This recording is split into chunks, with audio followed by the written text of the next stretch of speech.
yang mendorong pelaku perampokan nekat mengancam bahkan melukai korban di lokasi keramaian? Bagaimana pula kita mengantisipasi dari upaya pelaku kriminal? Kita berbincang dengan kriminolog dari Universitas Indonesia, Anggi Aulina. Bang Anggi, terima kasih hadir di Kompas Petang. Kalau kita lihat di paket berita tadi, kasusnya kan beberapa terjadi penembakan, kekerasan, perampokan. Kalau ini konteks yang ini musiman atau gimana? Karena dekat bulan.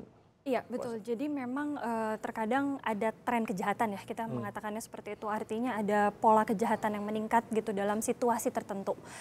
Memang bisa saja kita kaitkan bahwa situasi menjelang hari besar keagamaan gitu, itu membuat perampokan ataupun kriminalitas itu semakin meningkat dikarenakan adanya kebutuhan fast cash yang cepat gitu ya, karena memang kejahatan jalanan atau kita sebut sebagai street crime yang perampokan ini adalah salah satu dari jenis street crime, itu memang identik sekali dengan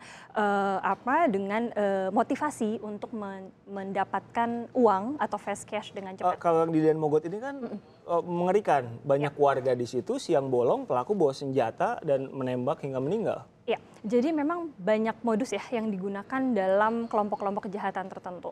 Nah, biasanya untuk pelaku kejahatan yang sudah berkelompok, maka risikonya akan semakin tinggi.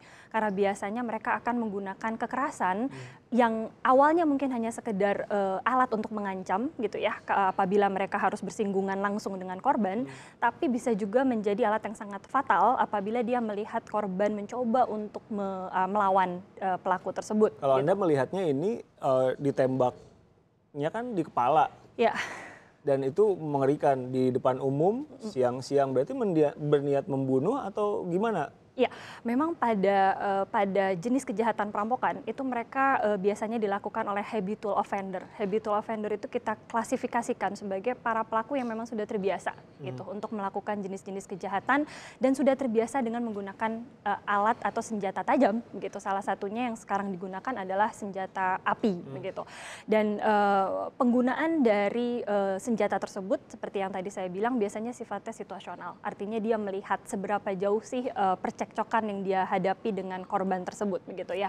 Kalau misalkan korban tidak melawan biasanya ya maka senjata tajam yang dia miliki yang memang sudah dia simpan itu tidak lagi diperlukan. Ini nembak panik atau apa menurut Anda? Biasanya situasi sih, berarti bisa karena panik gitu ya, dan dia melihat bahwa sudah terlalu lama mereka ada di dalam ruang tersebut sehingga kemungkinan tertangkap akan lebih tinggi.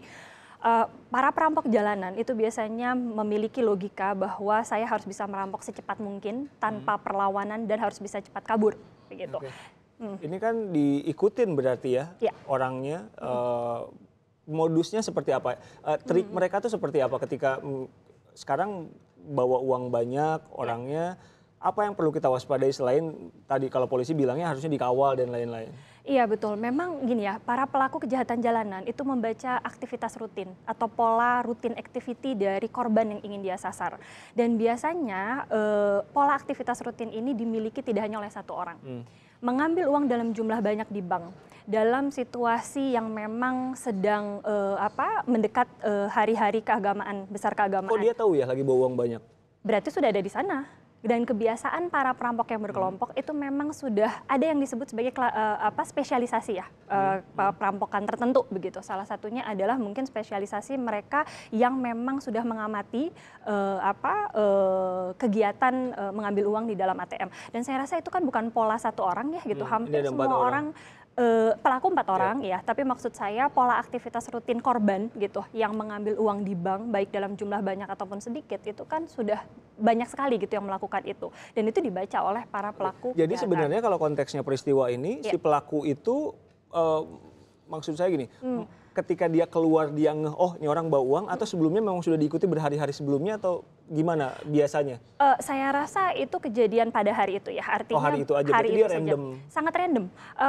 Para pelaku street crimes itu biasanya memang sangat random dalam memilih korban. Karena apa? Karena sekali lagi saya bilang aktivitas rutin harian warga kota itu sudah kebaca gitu.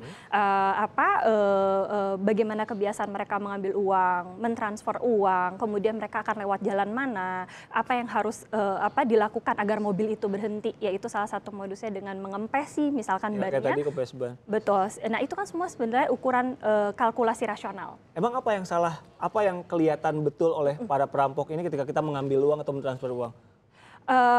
Banyak gerak-gerik yang pasti bisa dibaca ya gitu oleh para perampok, apalagi mereka yang habitual offender gitu, yang tidak melakukan kejahatan itu satu kali dan baru coba-coba gitu, tidak. Tapi kalau kita lihat dari mereka sudah ada 2 motor ya, masing-masing 2 orang. Kemudian mereka juga sudah punya bawa senpi gitu ya, dan mereka sudah bisa membaca kalau memang betul bahwa mobil itu sudah dikempesi sebelumnya, artinya kan ini sudah sangat terencana gitu. Jadi mereka sudah mereka secara rasional gitu sudah bisa menduga-duga di mana mobil itu berhenti, apa yang dibawa oleh orang itu saat keluar dari bank gitu, dalam tas yang ada ya yang dia bawa keluar pasti berisi uang dan lain sebagainya. Mbak Anggi, kalau pom bensin ini kan sebetulnya resiko untuk ada polisinya di situ, resiko untuk diam di situnya lebih lama kan lebih besar. Kalau kenapa nggak dipepet di tengah jalan misalnya? Apa yang logikanya? Gini, itu kan tidak di dalam SPBU ya gitu. Mobil itu terpaksa berhenti di sebelah SPBU gitu karena memang kondisi bannya kempes gitu sehingga dia harus berhenti. Dan saya rasa yang kejadian itu kan adanya di sekitar koridor jalan raya gitu, yang memang sepanjang sepengetahuan saya tentang jalan raya itu jarang sekali ada pengawasan, ada patroli ataupun ada pos polisi di dekat. Pelakunya sampai saat ini belum tertangkap. Betul. Memang wajar. Karena apa saya bilang wajar? Jadi dalam kriminologi kita membedakan antara expressive crime dengan instrumental crime. Untuk expressive crime itu adalah kejahatan-kejahatan yang biasanya dilakukan karena ada unsur emosi, ada unsur dendam, ya, pembunuhan, pemerkosaan. Itu biasanya hubungan korban dengan pelaku dekat. Artinya mereka kalaupun dicari itu biasanya tinggal di daerah yang dekat dengan korban. Berbeda dengan instrumental crime atau kejahatan jalanan yang sangat rasional, itu justru mereka itu kalau bisa sejauh mungkin dari zona tempat tinggal mereka, atau kita sebutnya di buffer zone atau di luar dari lokasi kediaman. Mengapa? Karena mereka akan sangat khawatir apabila kejadian itu dilaksanakan dan ada yang recognize ya, menyadari gitu siapa pelaku, baik dari profil fisik ya gitu maupun kebiasaan. Jadi polisi nyarinya juga random karena jauh sangat dan sulit. sangat sulit. Gitu. Terakhir, apa yang bisa warga lakukan nih ketika sekarang situasinya sedang membawa uang banyak, butuh uang, mau nggak mau ke bank, mau nggak mau ngambilnya di bank dan lain-lain? Iya, yang pertama kewaspadaan itu jangan hilang. Karena biasanya dalam situasi kita menjelang, kembali lagi ya, ini kan situasional sekali gitu ya. Hari raya. Menjelang hari raya kita akan sibuk sekali gitu. Kita juga mungkin agak exhausted ya dari pekerjaan dan dari lain sebagainya, sehingga kita mudah sekali terdistract atau teralihkan begitu. Nah itulah yang salah satu yang kemudian perlu diwaspadai, bahwa jangan sampai kita lengah. Kalaupun kita terpaksa mengambil uang yang banyak, maka ya kita harus sangat betul pastikan ya, kalau bisa berdua gitu ya, jangan sendirian gitu, dan pastikan betul di mana lokasi kita mengambil. Pengawalan polisi itu gratis ya, Mbak? Pengawalan polisi itu gratis, ada untuk jumlah tertentu tapi ya gitu. Saya tidak tahu besaran jumlahnya, tapi yang setahu saya ada divisi tertentu yang memang menyediakan jasa untuk mengawal nasabah yang ingin mengambil uang dalam jumlah yang banyak. Dan satu lagi mungkin kalau dari segi pencegahan ya, saya mengharapkan koordinasi ini semakin ditingkatkan saat siapa ini. Dengan siapa?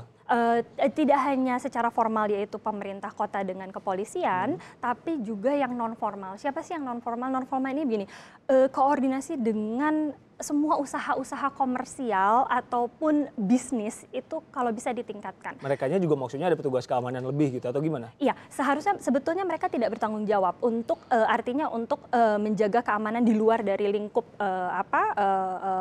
pekerjaan mereka begitu. Tapi kan koordinasi itu bisa dilaksanakan, yaitu adalah apabila ada gejala maka bisa langsung koordinasi dengan menelpon polisi tertentu. Dan call center polisi kalau bisa memang inilah aktif gitu terus. 24 jam aktif terus gitu supaya bisa menjadi salah Terima satu. kasih Bang Anggi Aulia, kriminolog dari Universitas Indonesia telah bergabung bersama kami dan berbagi informasi di Kompas Petang.